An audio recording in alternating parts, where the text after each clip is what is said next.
ധാരണാപത്രം നിലവിൽ വന്നതിന് ശേഷം ആദ്യമായാണ് UAE-ക്കും ഒമാനും നേരെ ഇറാന്റെ ആക്രമണം സംഭവിക്കുന്നത്. ഗൾഫ് മേഖല ഇതോടെ വീണ്ടും സംഘർഷഭരിതമായിരിക്കുകയാണ്. ഇന്നലെ രാവിലെ മുതൽ തന്നെ ഇറാന്റെ മിസൈലുകളും ഡ്രോണുകളും UAE വ്യോമാതിർത്തി കടന്നെത്തി. 69 ദിവസത്തിന് ശേഷമാണ് ഈ ആക്രമണം എന്നുള്ളത് വളരെ പ്രധാനപ്പെട്ട ഒന്നായി മാറുകയാണ്. ഖത്തറിലെ അൽ ഉദൈദ് US വ്യോമത്താവളത്തിന് നേരെയാണ് ഇറാന്റെ ബാലിസ്റ്റിക് മിസൈൽ ആക്രമണം നടന്നത്. യുദ്ധവിമാനങ്ങൾ കുറ്റപ്പണി ചെയ്യുന്ന കേന്ദ്രമാണ് ആക്രമിക്കപ്പെട്ടത്. കുവൈറ്റിന്റെ ആകാശത്ത് ഇറാൻ ഡ്രോണുകൾ വന്നു. ജോർദാനിൽ വലിയ ആക്രമണം ഉണ്ടാകുന്ന പശ്ചാത്തലമുണ്ടായി. ഒപ്പം ഖത്തർ, ഒമാനൊക്കെ അവരുടെ കടലുമായി ബന്ധപ്പെട്ട, അതായത് മത്സ്യത്തൊഴിലാളികളോടൊക്കെ ജാഗ്രത നിർദ്ദേശിച്ചുകൊണ്ട് മത്സ്യബന്ധനത്തിന് പോകരുത്, നാവികപരമായ എല്ലാ പരിപാടികളും നിർത്തിവെക്കണമെന്ന ആവശ്യം മുന്നോട്ട് വെച്ചിരിക്കുകയാണ്. ഇതടക്കം ഇറാനെതിരെ വലിയ പ്രതിഷേധം ഗൾഫ് രാജ്യങ്ങൾ ഉയരുന്ന പശ്ചാത്തലമുണ്ട്. ഇറാന്റെ അംബാസഡറെയൊക്കെ നേരിട്ട് വിളിച്ചു വരുത്തിയുള്ള മുന്നറിയിപ്പ് ഖത്തർ നൽകിയെന്ന വിവരങ്ങൾ കൂടി ഇപ്പോൾ പുറത്തു വരുന്ന സാഹചര്യമുണ്ട്. ഏതായാലും ഹോർമുസ് പാതയുമായി ബന്ധപ്പെട്ട തർക്കം ഏറ്റവും കൂടുതൽ ബാധിക്കുന്നത് ഗൾഫ് രാജ്യങ്ങളെ ആണ് എന്നുള്ളതും വീണ്ടും യുദ്ധത്തിൽ ഒരാശങ്ക സൃഷ്ടിക്കുകയാണ്. ഇപ്പോൾ ഗൾഫ് രാജ്യങ്ങളുടനീളം ആശങ്കയിലാണല്ലോ കാർത്തിക്. മിസൈലിന്റെ പാളികളും ഡ്രോണിന്റെ പാർട്സുമൊക്കെ വീണിട്ട് പലർക്കും പരിക്ക് പറ്റുന്നു. കൊച്ചു കുഞ്ഞുങ്ങൾക്ക് പോലും പരിക്ക് പറ്റുന്ന പശ്ചാത്തലമുണ്ട്. ഈ ഗൾഫ് രാജ്യങ്ങളൊക്കെ ആയതുകൊണ്ട് പല വിവരങ്ങളും നമ്മൾ പുറത്തറിയുന്നില്ല എന്നുള്ളതേ ഉള്ളൂ. പക്ഷേ സ്ഥിതിഗതികൾ ആശങ്കാജനകമാണ്.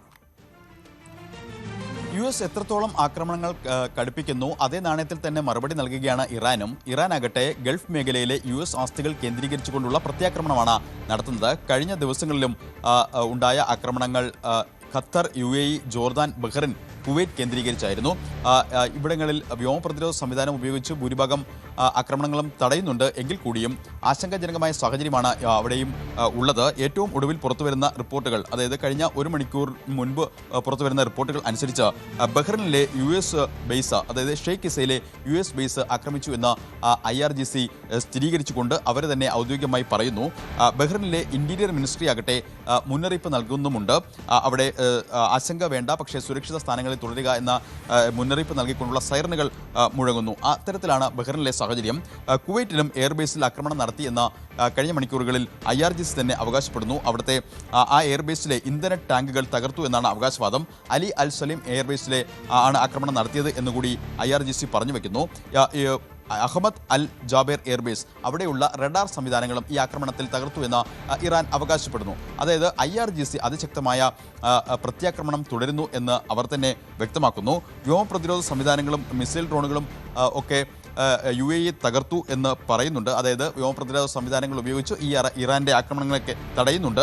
പക്ഷേ അപ്പോഴും ആശങ്കാജനകമായി തന്നെയാണ് കാര്യങ്ങൾ പോകുന്നത്. കാരണം കുവൈറ്റിൻ്റെ അടക്കം പ്രതികരണങ്ങൾ വരുന്നത് ക്രിമിനൽ അറ്റാക്ക് എന്നതാണ്. അതായത് ഒരു ക്രിമിനൽ നടപടിയാണ് ഇറാന്റെ ഭാഗത്തുനിന്ന് ഉണ്ടാകുന്നത്.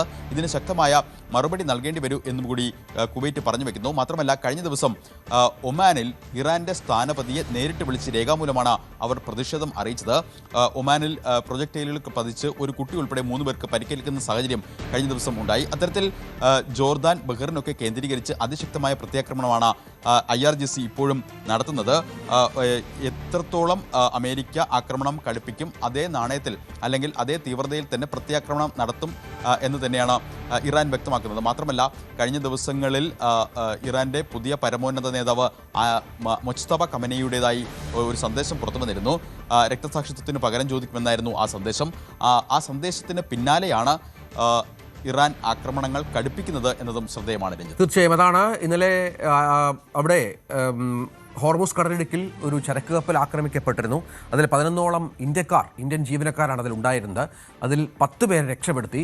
ഒരാളുമായി ബന്ധപ്പെട്ട് ഇപ്പോഴും വിവരങ്ങൾ ലഭ്യമാകാനുണ്ട് എന്നുള്ളത് ഏറ്റവും പ്രധാനപ്പെട്ട ഒന്നാണ്. ഇന്ത്യ കടുത്ത പ്രതിഷേധം ഇതുമായി ബന്ധപ്പെട്ട് രേഖപ്പെടുത്തിയ ഒരു പശ്ചാത്തലം കൂടിയുണ്ട്. അതിനുശേഷമാണ് അമേരിക്കയുടെ ആക്രമണം ഇറാനിലേക്ക് സംഭവിക്കുകയും ഇറാൻ ഇപ്പോൾ ഗൾഫ് മേഖലകളെ വല്ലാതെ ആക്രമിക്കുകയും ചെയ്യുന്ന സാഹചര്യം.